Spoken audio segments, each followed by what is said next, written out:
Hey, is your year 11 aiming for a grade 9 in GCSE Spanish? Well, they cannot afford to drop marks in the first 3 minutes of the exam, but 90% of GCSE Spanish students do. So give me just 3 minutes and I'm going to show you how your child can guarantee full marks in that first GCSE Spanish speaking task. And if you want my one-page role play prep activity, then comment down below and I'll send it to you. But first, for those of you that don't know me, my name is Estriana, the director at the GCSE Spanish Academy, helping parents secure their child at grades 7 to 9 the smart way. And every single time I pop up into your newsfeed, I'm giving you a simple tip and tool to help you do that too. So one of the reasons why so many students drop marks in the first 3 minutes of their GCSE Spanish exam is because they misunderstand the prompts.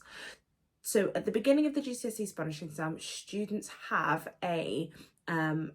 12 minutes to prepare, and one of the tasks, their first task, is the role play. Now this task is actually aimed at students who should be getting about a grade 2 or 3, but so many grade 9 students actually end up misunderstanding the question unnecessarily and then dropping unnecessary marks that then could cost them that grade 9 as they continue throughout the exam.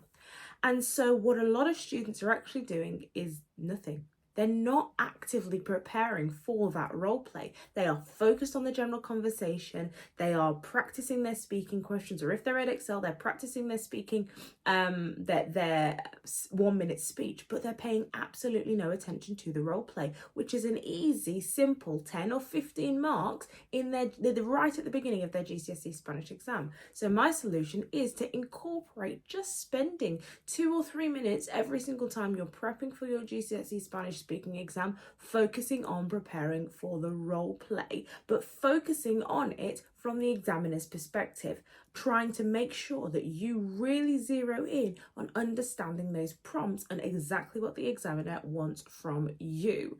The reason why this works is because then you are familiar from the examiner's perspective of exactly what that prompt is therefore going to mean, which means you know exactly what you need to say, which is an easy few marks. Now, if you would like this, what I call my questions map, which is a role play prep activity, which helps you quickly learn how to go from what the question is that you're going to hear to the prompt so that your child is ready and able to understand those prompts so that they're not going to drop marks, then drop me a line below and I will send it to you and your child will start thinking like an examiner in about 5 minutes.